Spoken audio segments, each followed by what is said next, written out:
തീർച്ചയായും അരുൺ, ഇപ്പോൾ എല്ലാ വിഭാഗത്തിൻ്റെയും ഡോക്ടർമാരാണ് ഇപ്പോൾ നമ്മളോട് മാധ്യമങ്ങളോട് പ്രതികരിച്ചത്. അവർ പറഞ്ഞതനുസരിച്ച് അടുത്ത 24 മണിക്കൂറിന് ശേഷം മാത്രമേ കൃത്യമായി ഒരു വിവരം നൽകാൻ വേണ്ടി സാധിക്കുകയുള്ളൂ. അതിൽ ഇവർ പ്രധാനമായും ഇപ്പോൾ ഫോക്കസ് ചെയ്യുന്നത് ബ്രെയിനിലേറ്റിരിക്കുന്ന പരിക്ക്, അതുപോലെ തന്നെ ലങ്സിലേറ്റിരിക്കുന്ന പരിക്ക്. ഈ രണ്ട് പരിക്കുകളാണ് ഇപ്പോൾ ഗുരുതരം, അല്ലെങ്കിൽ ഡോക്ടർമാർ കൂടുതൽ ശ്രദ്ധ കേന്ദ്രീകരിക്കുന്നത്. ഇത് കൂടാതെ മൂക്കിൻ്റെ ഭാഗത്തുൾപ്പെടെ പരിക്കുകൾ ഏറ്റിട്ടുണ്ടെങ്കിലും ഇപ്പോൾ നിലവിൽ ആശങ്ക എന്ന് പറയുന്നത് ഈ ലങ്സിലേറ്റിരിക്കുന്ന പരിക്കും അതുപോലെ തന്നെ ബ്രെയിനിലേറ്റിരിക്കുന്ന പരിക്കും. ഉള്ളിൽ രക്തം കട്ട പിടിച്ചിട്ടുണ്ട് എന്ന വിവരവും ഡോക്ടർമാർ പങ്കുവെക്കുന്നുണ്ട്. ആ വിഷയത്തിലാണ് ഇപ്പോൾ ഒരു ആശങ്ക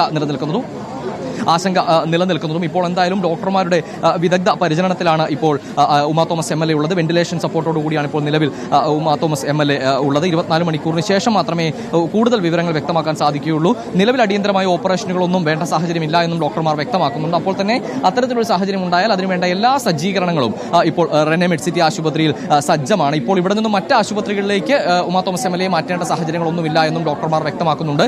നിലവിൽ ആശങ്ക പൂർണ്ണമായും ഒഴിഞ്ഞു എന്ന് പറയാൻ കഴിയില്ല എന്നും ഡോക്ടർമാർ തന്നെ പറയുന്നുണ്ട്. ഈ ആശുപത്രിയിലേക്ക് എത്തിച്ചപ്പോൾ തൊട്ട് ഈ ഘട്ടം വരെയും ഉമാ തോമസ് MLA ബോധരഹിതയാണ്. എന്തായാലും മറ്റു പ്രശ്നങ്ങളൊന്നും ഉണ്ടാകില്ല, മറ്റാരോഗ്യ പ്രശ്നങ്ങളിലേക്ക് പോകില്ല എന്ന ശുഭാപ്തി വിശ്വാസത്തിൽ തന്നെയാണ് ഡോക്ടർമാരും ഉള്ളത്. അപ്പോഴും 24 മണിക്കൂറിന് ശേഷം മാത്രമേ അത്തരത്തിൽ വ്യക്തമായ ഒരു വിവരം ഡോക്ടർമാർക്ക് ഔദ്യോഗികമായി പങ്കുവെക്കാൻ കഴിയുകയുള്ളൂ. ന്യൂറോ സർജൻ ഉൾപ്പെടെ വിദഗ്ധ ഡോക്ടർമാരുടെ സംഘം ഈ അപകടം നടന്നു ഉമാ തോമസ് MLA ആശുപത്രിയിലേക്ക് എത്തിച്ച ഉടൻ തന്നെ ആശുപത്രിയിലേക്ക് എത്തിയിരുന്നു. ഞായറാഴ്ച ആയതുകൊണ്ട് എല്ലാ ഡോക്ടർമാരും ഇല്ലാത്ത സാഹചര്യം ഉണ്ടായത്. പക്ഷേ അടിയന്തരമായി എല്ലാവരും എത്തിച്ചേർന്ന് വിദഗ്ധ ചികിത്സ MLAക്ക് നൽകുന്ന സാഹചര്യം ഉണ്ടായി. എന്തായാലും അടുത്ത 24 മണിക്കൂറിന് ശേഷം മാത്രമേ കൃത്യമായൊരു വിവരം ആരോഗ്യ വിവരവുമായി ബന്ധപ്പെട്ട് ഉമാ തോമസ് MLAയുടെ വിവരവുമായി ബന്ധപ്പെട്ട് പങ്കുവെക്കാൻ കഴിയുകയുള്ളൂ എന്ന് ഡോക്ടർമാർ വ്യക്തമാക്കുന്നുണ്ട്.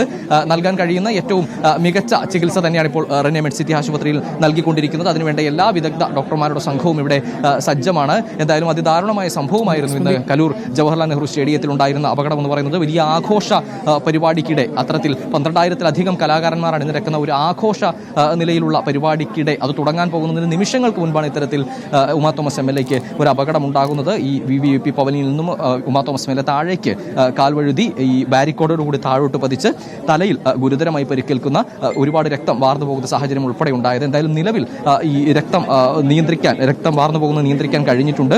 മറ്റ് ഗുരുതരമായ ഇന്റേണൽ ബ്ലീഡിങ്ങുകൾ ഇല്ല എന്നും ഡോക്ടർമാർ വ്യക്തമാക്കുന്നു. അപ്പോഴും ഉള്ളിൽ രക്തം കട്ട പിടിച്ച സാഹചര്യം, അതും ഒരു ഗുരുതരമായ വിഷയമായി തന്നെ ഡോക്ടർമാർ കൈകാര്യം ചെയ്യുന്നുണ്ട്. പ്രധാനമായ പരിക്കുകൾ ഡോക്ടർമാർ പറയുന്നതനുസരിച്ച് ഈ വീഴ്ചയുടെ ആഘാതത്തിലേറ്റ ചതവാണ് ഈ ലങ്സിൽ പരിക്കേൽക്കാനുണ്ടായ സാഹചര്യം എന്ന് ഡോക്ടർമാർ വ്യക്തമാക്കുന്നു. അതുപോലെ തന്നെ തല കോൺക്രീറ്റിൽ അടിച്ചുണ്ടായ വീഴ്ചയിൽ ഏറ്റ ഈ ബ്രെയിനിനേറ്റ പരിക്ക്, ഈ രണ്ട് പരിക്കുകളാണ് ഇപ്പോൾ ആശങ്കയായി തുടരുന്നത്. അല്ലെങ്കിൽ ഡോക്ടർമാർ കൂടുതൽ പരിഗണന നൽകി ഇപ്പോൾ പരിചരിക്കുന്നത്. എന്തായാലും 24 മണിക്കൂറിന് ശേഷം മാത്രമേ കൂടുതൽ വ്യക്തമായ വിവരങ്ങൾ ഉമാ തോമസ് MLAയുടെ ആരോഗ്യവുമായി ബന്ധപ്പെട്ട് പറയാൻ കഴിയുകയുള്ളൂ. പ്രാദേശിക നേതാക്കൾ ഉൾപ്പെടെ സ്ഥലത്തെത്തിയിട്ടുണ്ട്. വലിയ ജനക്കൂട്ടവും പ്രദേശത്ത് തടിച്ചുകൂടിയിട്ടുണ്ട് നേരത്തെ തന്നെ.